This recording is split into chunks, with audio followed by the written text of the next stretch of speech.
Hey guys, it is Wingy here and welcome back to a brand new video on my channel. Now, I thought about different elements of Doctor Who to talk about because obviously I've been doing my series reviews and the ranking Doctor Who series and whatnot, and I thought one thing that I haven't really spoken about too much on my channel is the two Peter Cushing movies back from the 60s. So I thought let's just review them because I genuinely do like them, and whilst they're not perfect and they do have their issues, they're interesting enough to talk about, I feel. And obviously if people haven't seen them, then I want to give my general gist on the movies and whether or not it is worth going out and checking them out. So as the title of this video does suggest, we are going to be talking about the first movie, which is Doctor Who and the Daleks, which straight away pisses me off because he's not called Doctor Who, it's the Doctor. So for those of you who don't know what these movies are, they are basically remakes, essentially, of the first Dalek story and Dalek Invasion of Earth. This one that we're talking about is obviously of the Daleks. I mean, if you've seen the story, you will basically know how this film is going to go. The Doctor and companions, they leave Earth and they go and land on Skaro, which is the home planet of the Daleks, and they get entangled with them and the Thals, and they get captured and they got to, you know, trek across Skaro and blah blah blah. It's the first Dalek story, so if you know that, then you know how this movie is going to go. And I must admit, I actually prefer this movie to the original television story, and the reason for that is I think it just edits out a load of the shit. Don't get me wrong, the original Dalek story is good, but it's like 6 or 7 parts, something like that, and it needs stuff cut out of it. There was some elements to that story that they go on for much longer than they need to. So this movie just whittles a little bit of it down, which I genuinely think works in this movie's favour. However, with both of these movies, there are elements, if you are sort of a Doctor Who purist, that will piss you right off. The first of which is that the Doctor, as I said at the top of this video, is not called the Doctor, he's called Doctor Who.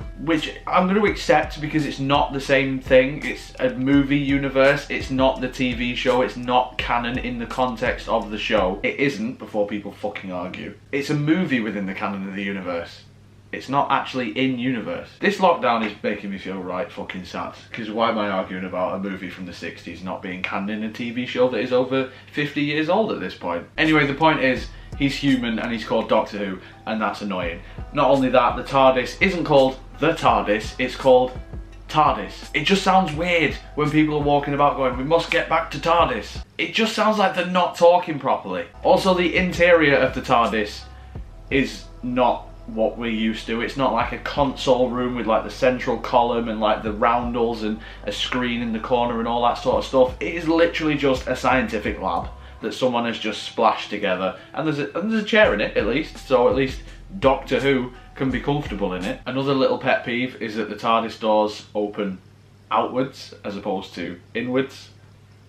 That's also annoying. But these are just nitpicks, because for what it is, this movie genuinely is enjoyable, and like I say, in terms of the story aspect, it trims a lot of the fat of the original story. It's just these outside element things that, for me at least, irritate me. But because the movie's enjoyable enough, I can look over them. One thing I've got to say about this movie is it genuinely looks beautiful. Like, from Skaro to, well, just the set design in general, actually. Like, I know I said that the TARDIS is basically just a lab, but it's still quite an interesting looking lab. It's not as engaging or as interesting as the TARDIS as we would know it, but it's still interesting enough. You've got the actual home of the Daleks and their lab and their hub, which is beautiful. The Daleks themselves look incredible. They are probably some of my favourite Daleks that we have ever seen, and don't forget, these would have been the first Daleks that ever would have been in colour, because obviously up until 1969 everything was in black and white. Not even just on TV, just in general, everyone was colourblind. I wonder how many people will think I'm being genuinely serious when I say that. So because it was going to be the first Doctor Who related product, or Dalek related product, because that was more important at the time, that was going to be in colour,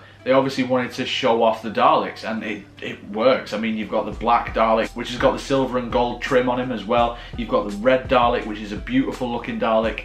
Red Daleks are underrated. They just need to be in Doctor Who more. We had the Supreme Dalek in the David Tennant era, but that's about it. We've not really had one since. Bring them back. Oh yeah, no, there was those shit fat ones, weren't there? Yeah, that one was rubbish though. Forget them. But anyway, and then the grunt Daleks, the sort of standard soldier Daleks, are the silver with the blue, which again look beautiful. I think they've got the same voice actor as well from the TV show, which adds a little bit of continuity, and of course the Dalek voice is so iconic, so they weren't going to get that wrong. I mean, it's not like a Doctor Who movie would ever get the Dalek voice wrong, would it? So let's talk about Peter Cushing as Doctor Who.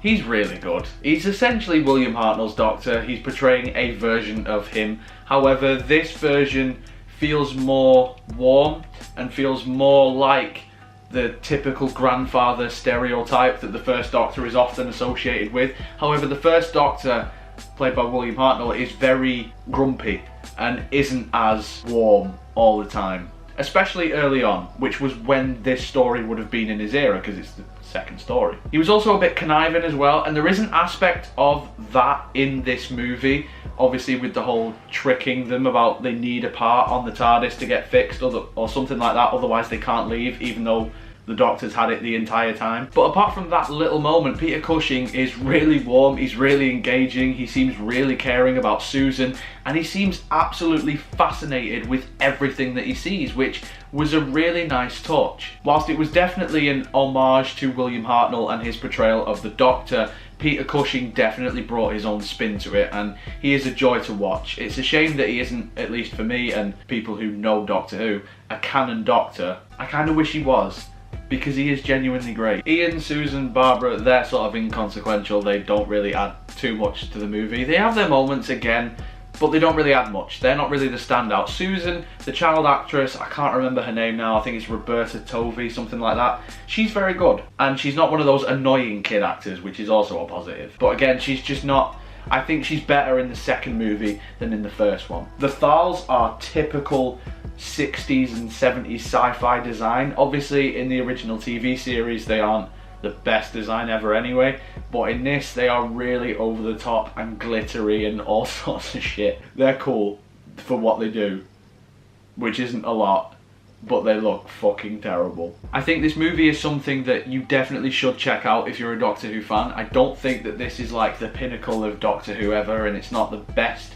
piece of outside media that you're ever going to see, but it is definitely a worthy addition to Doctor Who lore, and they're interesting enough to watch. You know, it's not necessarily the movies themselves, but it's the story behind them getting made, and it's the reason as to why they're there, and the stuff with the Daleks, and just everything about them. I find them absolutely fascinating, and they are genuinely worth the watch. I think Doctor Who and the Daleks, for me, like I said before, is a more streamlined version of the Daleks, and I do prefer it, and I'm gonna have to give it